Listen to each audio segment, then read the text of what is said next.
Okay, so welcome back to part two of the solutions for the grand test we had for a few days. So in part one, we solved the first six questions of the paper. Now we'll be solving the second six questions. Out of the second six questions, the first question, the seventh question is saying, find the number of ways. So this is a question from permutation and combination. Find the number of ways in which three numbers can be selected from the set of 1, 2, 3, 4.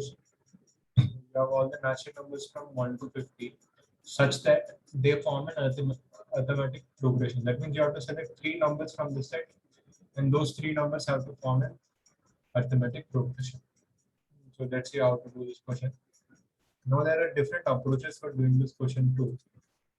As I promised in the class, or since we have not done a lot of problems on permutation combination, I told the students not to expect involved questions from this topic, but still, you can try to. There are simple ways to do this without actually using the methods of permutation combination. Now, one simple method which anyone can think of, you have to select three numbers from 1 to 50, which are going to form an arithmetic progression. So, if you can choose numbers only from 1 to 50, then what is the maximum common difference you can have? So, if you think about that, then you'll understand that the maximum common difference you can have is actually 20, 24. So if the common difference is 24, then what is the set of numbers you can have? You can have 1, 25, and 49. This is one set you can have. Or one more set you can form is 2, 26, 50. Right? So when D is equal to 2, 24, these are the two sets. You can form two sets in this thing. Now when D is equal to 23, if D is equal to 23, how many sets can you form? So I think all of you understood that. So 1 plus 22, there is a set which will start with 1 basically. Then the next set will start with 2. Then one more set will start with 3. Let's check if it is possible. 3 plus 23 would be 26. And 26 plus 3 or 23 would be 40. Yeah, no problem. And that means you can also write a set 4. 4 plus 23, 27, 27 plus 23. So when D is equal to 23, you have 4 sets. And from this, you understand that you have a pattern which is being formed. 2, 4, 6, so on and so forth. That means when D is equal to 24, you have 2 sets, 23, 4 sets. D equal to 21, you get 8 sets. So the smallest difference you can have is D is equal to 1. When D is equal to 1, you can have 1, 2, 3, 2, 3, 4, 3, 4, 5, so on till the last thing you can find is 8, which makes perfect sense. These are 24 in number and this is also 24 in number. Perfectly. So now the total number of solutions will be, this is the number of sets for this common difference, this is the number of sets for common difference equal to 23, number of sets for common difference 22, number of sets for the common difference 1. So the total number of possibilities will be 2 plus 4 plus 6, so on till 48, which can also be written as 2 taken out as common, 1 plus 2 plus so on till 24. So the sum of the first 24 natural numbers will be 24 into 25 and 10 plus 1 by 2, which will be 600.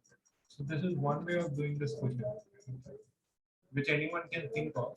This is more like counting, not fundamental theorem of counting, but this is actually counting. You can actually count the solutions. But then the very purpose of permutation combination is to do such questions using some evolved logic without actually having to count each and every possibility. Now, there is a very interesting approach for this. Some students were partially correct in their approach. They had a similar approach to this. You see, if let us say three numbers A, B, C are in AP, then you can say A plus C is equal to 2B. This is well taught by many students. You see, when I say A plus C is equal to 2B, then surely 2B is something even. Okay. That means by adding A plus C, I'm getting something even. When is that possible? When is that possible? That is possible only when both of them are odd or when both of them are even.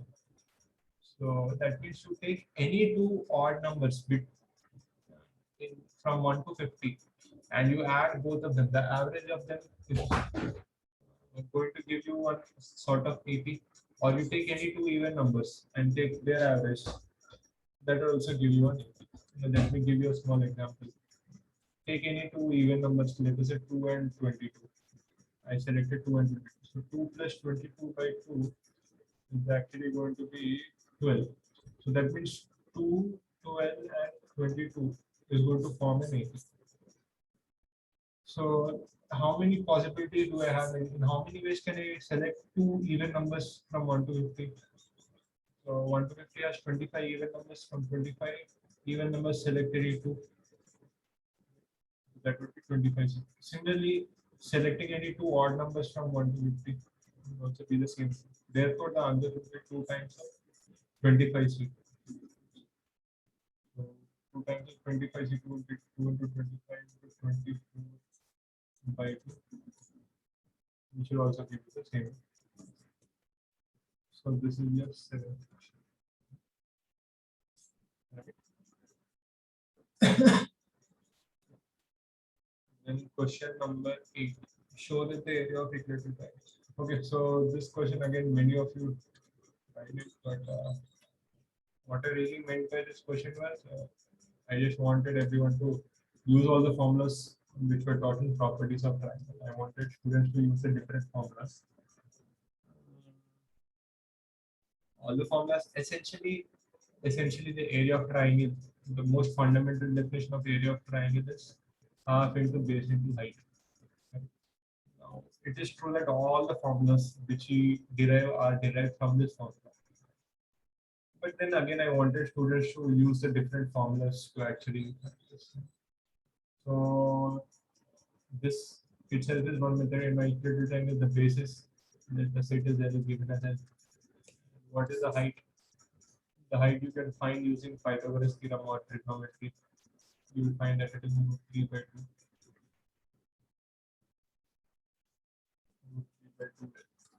This you can find by using Pythagoras theorem, or you can say sine 60 L times of sine 60. So this is one method. The second method is Heron's formula. Many of you have done that. From Heron's formula, you can see some more methods which many of you have done is half into A into B into sine C. This is also correct. In this case, it will be half into L square into sine 60. This is again root 3 by 4 L square. That is also fine. More methods would be one method which not many of you use is delta is equal to R. Something that is how R stands for the in radius, and I already discussed that the in radius is nothing but the radius of the in circle.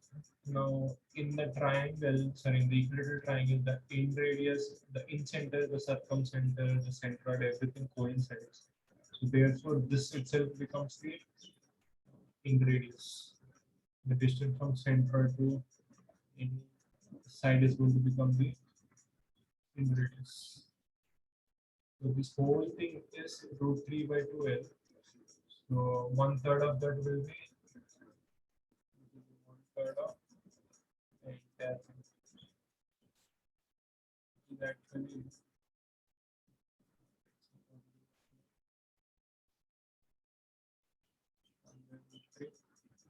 let us just keep it like this.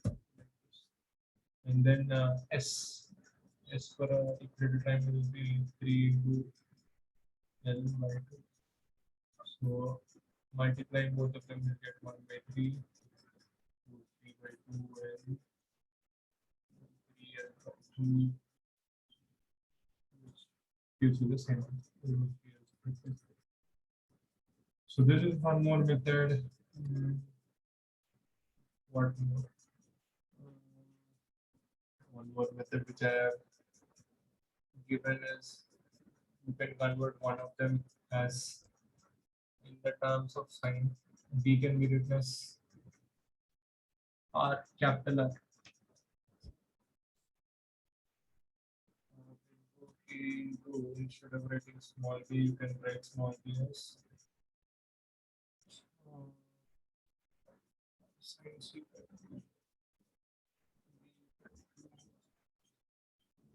sign.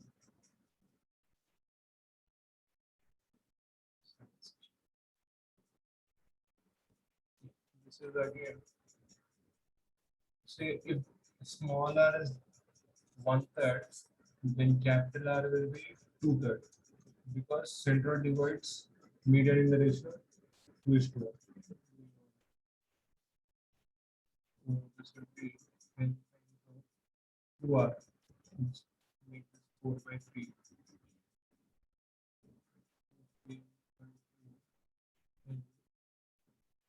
Sine 60 is 3/2 and sine 61. 3 cancel. 4, 2 cancel. And once again, you get the same. And now you can convert all of them into terms of R. That will also be so on and so forth. So that is the question. Then the ninth question. Ninth question once again makes use of a property which I have taught in class. The theorem which I have taught at least 2-3 times. I have taught this in the class. Which of the following divides m into n?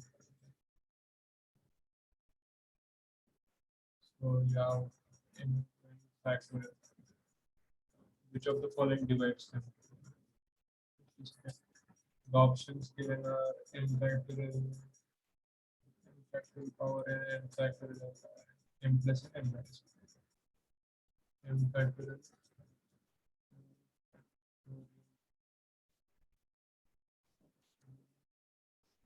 n factorial power m plus n factorial m minus n. Okay. So to begin with, I think this A part is quite obvious. M into n factorial is greater than m. M into n is greater than m. So the question is supposed to mention that m and n are greater than 1. Is that mentioned? Yeah. You see, n is greater than 2 and m is greater than n. That means both of them are greater than. So, from here you can tell m into n factorial is obviously greater than m factorial. Which means, for example, 7 factorial is greater than 4 factorial. Implies that 4 factorial divides 7 factorial. That is what it means. So similarly, since this is greater than this and this. Yeah, this is important. You see, m into n is always greater than m plus n. For all numbers greater than 2, take any integer greater than 2, the product is always greater than the sum. So that is the logic which is used. So A, D, E are 2 so far. Now what about B and C? B and C are very interesting. Now B n factorial power n is nothing but m factorial multiplied n times. Now we have to check if this is divisible by this. Now, very interesting. M into n whole factorial.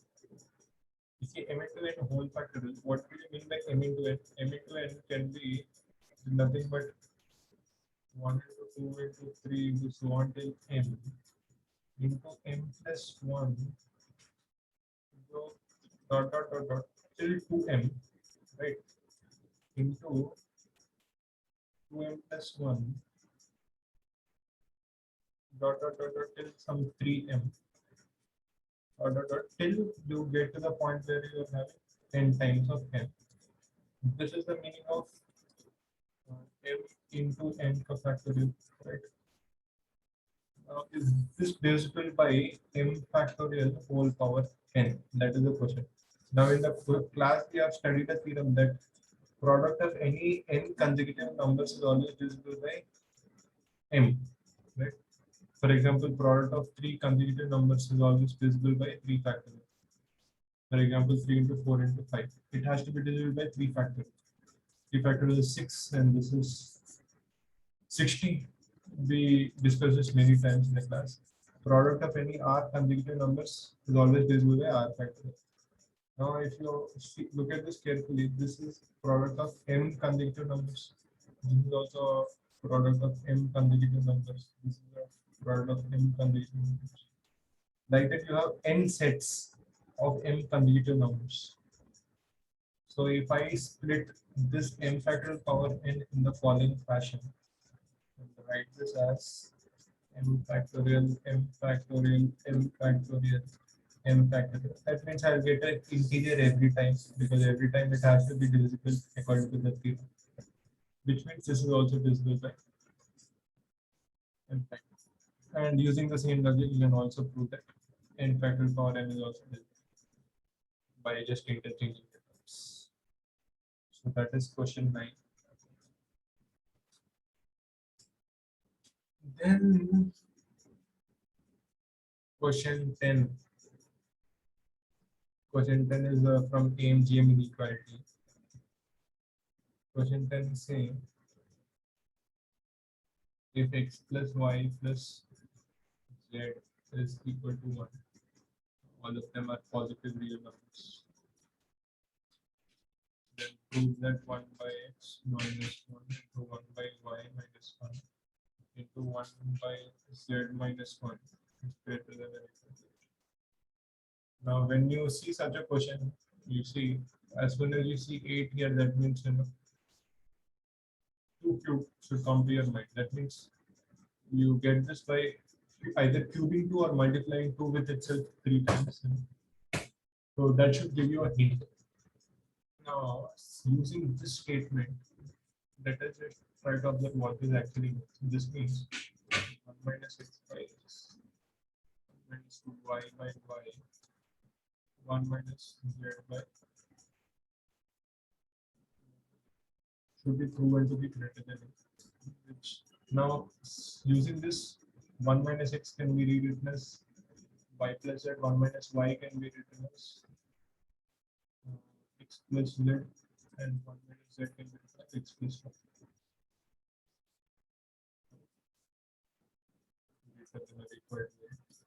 From here, the question changes itself. Now the question has become prove that x plus y into y plus z into z plus x should be greater than or equal to 8 times of x, y, z. If you just write this in a that's what I said. If I just write this,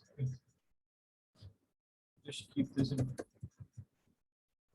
We have to arrive to this conclusion. Just consider this inequality. X plus y by 2 is greater than or equal to root x. Correct? And, y plus z by 2 is greater than or equal to root yz. And z plus x by 2 is greater than or equal to root zx. If you multiply these three inequalities with each other, multiplying these, we get this. Quite simple. So that is question number 10. Question number 11.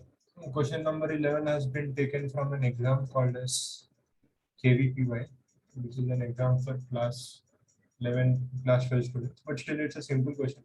requires common sense to solve. Question is asking us to find the number of points of intersection or common points to a rectangle, circle, and a triangle. I think many students were having a difficulty in understanding what the question meant. The question means what are the common points between the perimeters of these three figures. Now, to start with, you have to start with a circle. It is easier to start in this way. And take a square. Now, what is the maximum number of points of intersection a circle and square can have? If you think about that, you'll understand that it is 8. You can have at max 8 points where circle and square are intersecting. At most, you have 8 points. Till here, it is easy to understand. Now, the question is asking.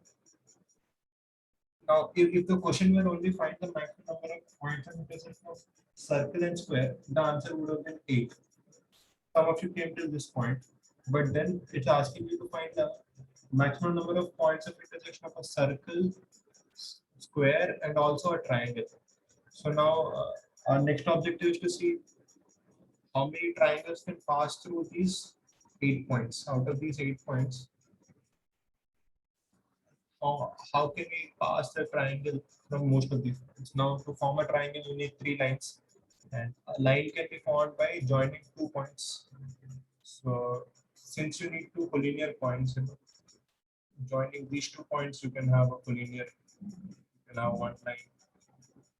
For example, let us say joining these 2 points, you can have one more line. So you have passed it to 4 points already. Now, out of the remaining 4, it is only possible to draw a triangle which passes through 2 more points. For example, either through these 2 points or through these 2 points.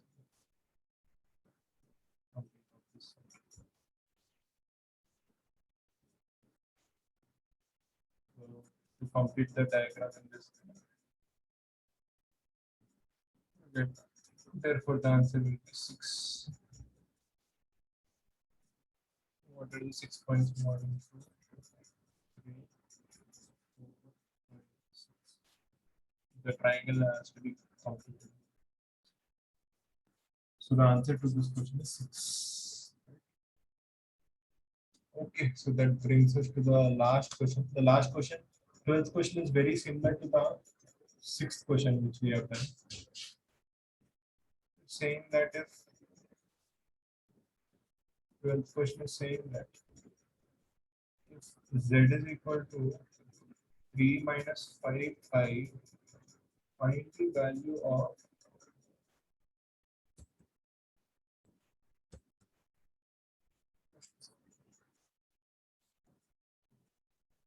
z equal to 3 minus 5i, find out z cube 10 square 58.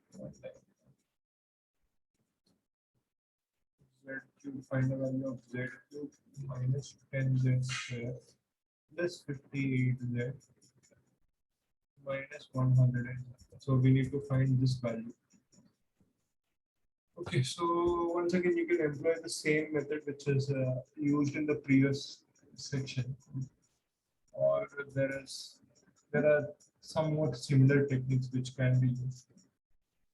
Something that would be easy. You see, and most of the students have once again substituted this value. You will get the answer, but still it's time consuming and you are prone to make many mistakes. You are vulnerable to make many mistakes, and that is what happened with most of the students. So instead, there are other approaches. So if I write z minus 3 as minus 5i, as we did in the previous question, it's a square, z square minus 9 6z plus 9 is equal to minus 25. I square is minus 1. This is, that means this is z square minus 6x. So 29 plus 20, 25 plus 9 would be 30 plus 34 equal to 6. So yeah, So same, you can use the same logic here. So divide this entire thing with z square minus 6z plus 34. You get z square minus 6z plus 34. And this divides the expression given in the question. Let's see what we get. 58z minus 111. So z root minus z square 34z subtracting minus 4z plus 24z minus 111 minus 4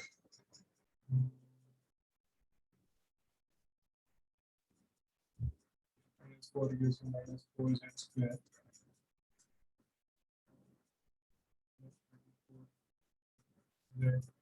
34 into 4, 68, 68 into 2. Yeah, 60,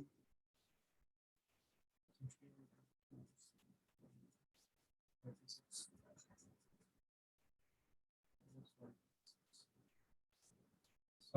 Subtract. Therefore, the answer is 25. So that completes the solutions to your grand test. Thank you very much. If there are any doubts in any of the questions, we can discuss them again in the regular class. Thank you very much.